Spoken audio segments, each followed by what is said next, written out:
नमस्कार, मैं सिंह। रुक करते हैं इस वक्त की बड़ी खबर का। कोयला संकट के दावों को ऊर्जा मंत्री आरके सिंह ने खारिज कर दिया है। डिस्ट्रीब्यूशन कंपनियों और ऊर्जा विभाग के वरिष्ठ अधिकारियों के साथ बैठक के बाद केंद्रीय मंत्री ने कहा, हमारे पास कोयले का पर्याप्त स्टॉक है। उन्होंने किसी भी तरह के बिजली संकट से इनकार किया है। गेल की ओर से गलत मैसेज के चलते कंफ्यूजन होने की बात कही। साथ ही कोयला मंत्री के साथ लगातार चर्चा के साथ मॉनिटरिंग के जरिए स्टॉक बढ़ाने का दावा किया। तो बड़ी खबर आपको बता रहे हैं, ऊर्जा मंत्री आरके सिंह ने ब्लैकआउट की स्थिति को खारिज किया। उन्होंने कहा कि देश में ऊर्जा की कमी नहीं होगी, हमारे पास कोयले के पर्याप्त स्टॉक मौजूद हैं और बहुत जल्द जितने भी पावर स्टेशन हैं वहां कोयले की सप्लाई की जाएगी। और उन्होंने यह भी कहा कि गेल की ओर से गलत मैसेज कन्वे किया गया था, जिसकी वजह से यह कंफ्यूजन हुआ है। देश में कोयला स्टॉक की कोई कमी नहीं है, देश में बिजली संकट नहीं होने वाला है। उन्होंने साफ साफ कहा कि कोयला मंत्री के साथ डिस्ट्रीब्यूशन को लेकर लगातार मॉनिटरिंग कर रहे हैं, लगातार उस पर चर्चा हो रही है, लगातार उस पर बातचीत हो रही है। ऐसे में इस तरह की आशंकाओं को उन्होंने सिरे से खारिज किया कि देश में कोयले की कमी है, देश में ब्लैकआउट हो सकता है। किसी भी तरह का ऊर्जा संकट होने से ऊर्जा मंत्री आरके सिंह ने नकारा है। देश भर की स्थिति यह है, मैंने पहले भी कहा था कि हाँ, कोयले का हमको प्रतिदिन मॉनिटर करना पड़ता है। वो प्रतिदिन मॉनिटर हमारे पदाधिकारी कर रहे हैं, सेक्रेटरी, एडिशनल सेक्रेटरी यही है, प्रतिदिन मॉनिटर कर रहे हैं। आज के दिन में करीब 4 दिन से ज़्यादा का हमारे पास एवरेज स्टॉक है। अब प्रतिदिन हमारे पास स्टॉक आता है, जैसे खपत होता है वैसे स्टॉक आता है। कल जितना हमारा खपत हुआ करीब 1.8 मिलियन टन, उतना हमको स्टॉक आया अपने कैप्टिव कोल माइन से, सिंगरेली से और कोल इंडिया से, कुल मिलाकर के, बल्कि उससे थोड़ा ज़्यादा आया। तो अब हमको लगता है कि अब हमारा पुनः जो पहले 17 दिन से 4 दिन का स्टॉक आ गया था, अब पुनः हमारा बिल्डअप होने लगेगा। तो इसकी भी चिंता करने की जरूरत नहीं। और मैं प्रहलाद जोशी जी से रेगुलर टच में हूँ, अगले 1-2 दिन में फिर हम लोग मिल रहे हैं और इसको हम लोग पूरी समीक्षा कर रहे हैं। दिल्ली में जितना डिमांड है उतने पावर की आपूर्ति हो रही है, चाहे वो एनटीपीसी के स्टेशन से हो, डीवीसी के स्टेशन से हो और कहीं से हो, और जितनी आवश्यकता है उतनी आपूर्ति होती रहेगी। मैंने पूछा कि ये पैनिक क्यों, तो यह पैनिक इसलिए हुआ बिना आधार के, चूंकि जेल ने एक मैसेज भेज दिया। बातचीत किया है, उसकी आपको हिस्सा, उसकी झलक दिखाते हैं। हमारे साथ आरके सिंह से हम मौजूद, उनसे बातचीत करेंगे। सर, मोटे तौर पे दिल्ली सरकार का आरोप था कि बिजली का संकट है और कुछ दिनों की बिजली है, आप इसे किस तरीके से देखते हैं?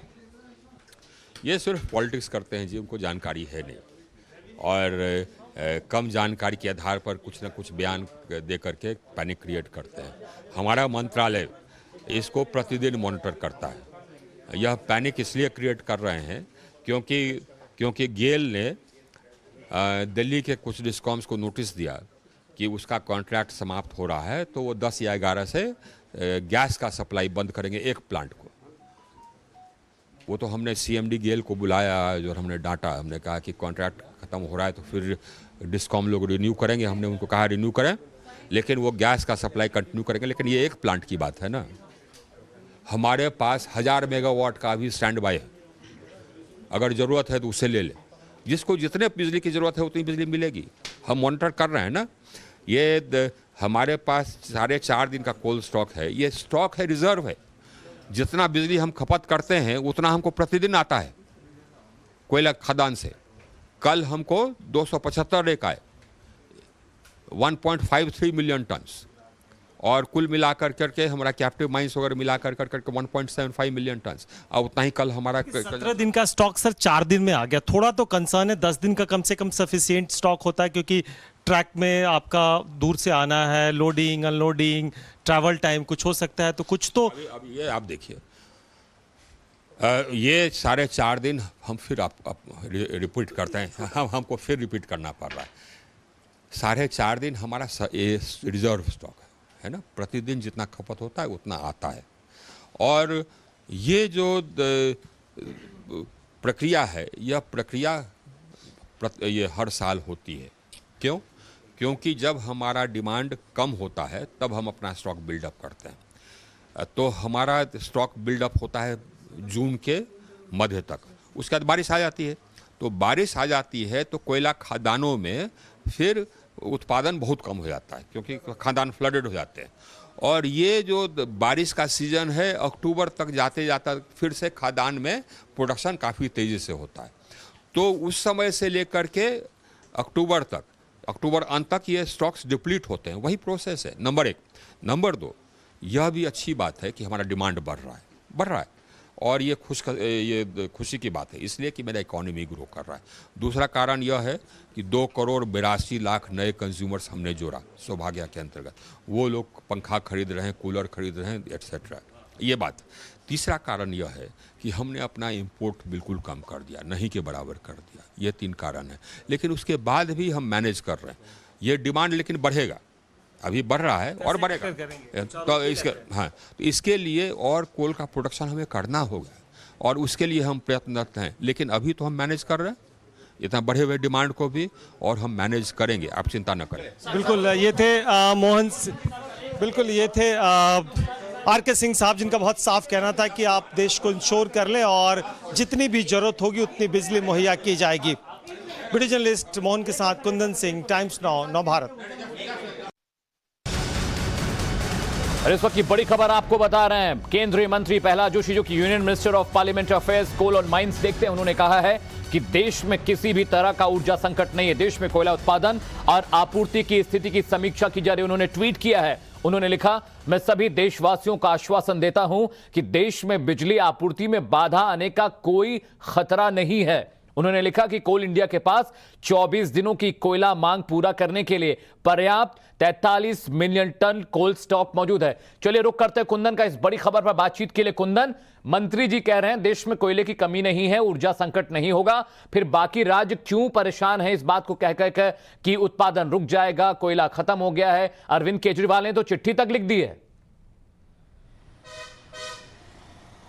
बिल्कुल, हम एक एक करके एक राज्यों की बात कर ले। अगर हम दिल्ली की बात करें तो आर.के. सिंह साहब, जिनके घर में बैठक चल रही थी और हमने एक्सक्लूसिव बातचीत भी आपको दिखाई थी, उन्होंने बहुत साफ कहा कि डिस्कॉम को चिट्ठी लिखना गेल के द्वारा कि हम बवाना प्लांट को सप्लाई बंद कर देंगे, ये पैनिक की वजह है। और इसके आधार पे जो टाटा पावर लिमिटेड है, कि जो दिल्ली के एक सर्टेन हिस्से में डिस्कॉम कंपनी है, पावर सप्लाई कंपनी है, उसके द्वारा मैसेज भेजना, और उसको लेकर उन्होंने डांट लगाई और कहा कि दिल्ली में जितनी भी आपूर्ति होगी, अगर बढ़ेगा, हम इंश्योर करते हैं कि बिजली आपको मिलेगी।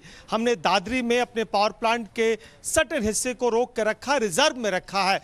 वहीं दूसरी बात, जहां तक कोल सप्लाई की बात है, उन्होंने बहुत साफ कहा कि हमने 4 दिन का स्टॉक हमारे पास है, यानी जितना खपत है उतना हमारे पास सप्लाई है। 272 रैक रेलवे रोजाना देश के अलग अलग एनटीपीसी और प्राइवेट प्लांट्स में कोयला पहुंचा रहे हैं। सो ये पैनिक जानबूझ के की गई है, पॉलिटिकल वजह से की गई है। अगर उनको लगता था तो प्रधानमंत्री और दूसरे मंत्रियों को चिट्ठी लिखने से पहले बेहतर होता वो देश के ऊर्जा मंत्री या कोल मंत्री से इस बात से बाबत पूछ लेते, कंफर्म कर लेते, तो हम उनको स्थिति बता देते। सो कुल मिलाकर जो राजनीति की जा रही है, कुल कांग्रेस के तमाम राज्य सरकारों के द्वारा भी आरोप लगाया गया है। कांग्रेस के बड़े नेता पूर्व मुख्यमंत्री कमलनाथ ने भी आरोप लगाया। इस आरोप का जवाब देते हुए आर.के. सिंह ने कहा कि वो आइडियाज की शॉर्टेज है, आरोप लगाने के पास उनके पास कोई और ऐसा वक्त नहीं है। लेकिन 2 बहुत महत्वपूर्ण बातें हैं इस पूरे पावर के गेम में। जो 3 बड़े मंत्रालय हैं, जिसमें कोल मंत्रालय जो कोयले की सप्लाई करता है, ऊर्जा मंत्री जिसके पास देश के तमाम डिस्ट्रीब्यूशन कंपनियां हैं, पावर प्लांट हैं, और रेलवे जो कि ढुलाई करता है, इन तीनों के बीच में जो एक्सक्लूसिव इंफॉर्मेशन है टाइम्स नाउ भारत के पास, कि उन्होंने एक अपना कोर ग्रुप बनाया है और उसको लेकर डेली मॉनिटरिंग की जाती है। और चूंकि बरसात के दिनों में जो ब्लॉक्स होते हैं, जो खदान होते हैं, उसमें पानी चला जाता है, उस वक्त जो स्टोरेज है वो बाहर रखा जाता है। अब धीरे धीरे जैसे पानी निकल चुका है, अपनी एक तरह से माइनिंग स्टार्ट होगी, माइनिंग तेज होगी, सप्लाई जो 4.5 दिन का बफर स्टॉक है वो 10 या 14 दिन पे चला जाएगा, जिसके बाद ये समस्या खत्म हो जाएगी। जी कुंदन, चलिए कुंदन, 2 बातों पे उन्होंने बहुत शुक्रिया कुंदन। बात तो सही है, लेकिन इस पे और क्लियरिटी होनी चाहिए क्योंकि राज्य परेशान है। चलिए रुक करते हैं एक और बड़ी